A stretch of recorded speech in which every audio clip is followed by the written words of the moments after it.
In the world of RF engineering, so much of what we deal with is totally invisible. We're talking about how a signal travels, how it reflects, how a component behaves at different frequencies. You just can't see it with your eyes. But what if you could? What if there was a tool that basically gave you superpowers to see into this invisible world? Well, that tool actually exists, and it's called the Vector Network Analyzer, or VNA. So just to give you some context, this is part 10 of a 20-part series we're doing. It's all based on a really detailed report on radio frequency propagation by the RFI detectives. Today, we're going to zero in on one of the most critical diagnostic tools you'll ever use in this field. All right, let's get into it. We're going to frame this whole thing as a kind of diagnostic journey. First, we'll talk about the big problem that plagues pretty much all of our circuits. Then we'll introduce the hero that comes to the rescue. After that, we'll learn its unique language, understand the super important ritual that ensures its accuracy, and finally, we'll figure out how to get those crucial insights from the results. Okay, so every good story needs a villain, right? And in the world of high-frequency circuits, that villain is almost always impedance mismatch. It's this unseen force that just quietly and destructively robs your system of power and performance. So what is it really? Well, simply put, it's a disagreement. It's when your source, let's say your transmitter, has a different impedance from your load, like your antenna. And when they don't agree, not all the power makes it across. Some of that signal energy literally bounces back. And believe me, this is a huge deal. It's not just wasted power. That reflected energy can distort your signal, tank your data rates, and in a high-power system, it can even fry your transmitter's really expensive final-stage amplifier. But here's the crucial part. We can actually measure this problem. We can put a number on it. We call it the reflection coefficient, often shown by the Greek letter gamma, or more commonly on a VNA as S11. You should think of S11 as a score for how bad the reflection is. In a perfect world, with a perfect match, S11 would be 0, no reflection at all. The bigger that S11 number, the worse your mismatch is. And that brings us right to our hero. If impedance mismatch is the villain of our story, the Vector Network Analyzer is the high-tech detective that unmasks it. And hey, don't just take my word for it.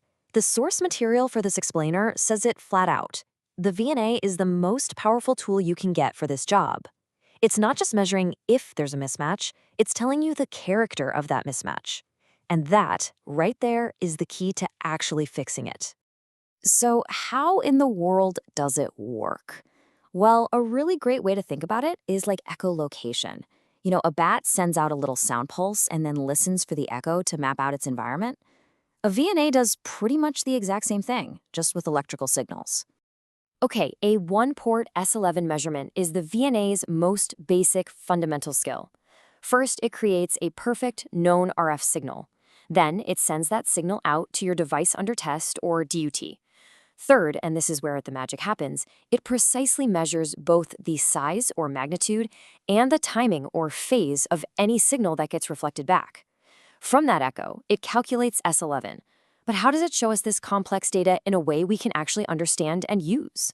It does it with a picture, and the language of that picture is one of the most elegant and powerful visualizations in all of engineering. The Smith chart.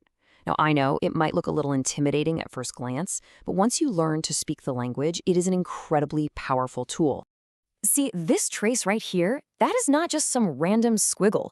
It's a rich story about how this component's impedance behaves across a whole range of frequencies. Every single point on that line represents the complex impedance at one specific frequency. The absolute genius of the Smith chart is that it's a polar plot of our old friend, the complex reflection coefficient. Its creator, Philip Smith, figured out this brilliant way to take the infinite grid of impedance and just cleverly bend it into a single manageable circle. It's a truly incredible feat of data visualization. So, how do we read this map? Well, the center is the bullseye. That's a perfect 50-ohm match. That's our target. That's where we want our measurement to be. The straight line right across the middle, that represents purely resistive impedances.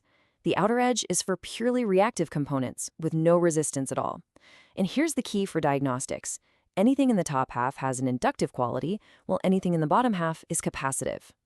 All of a sudden, that complex-looking trace starts to look like a roadmap for how to fix the problem, doesn't it? But listen, before we can trust a single thing the Smith chart tells us, we have to perform a critical ritual. We absolutely must calibrate. If you skip this step, your results are basically meaningless. So why is this so important? Well, think about it. When you connect your VNA to your device, you have to use cables and connectors. And at RF frequencies, those cables aren't just simple wires, they have their own electrical properties.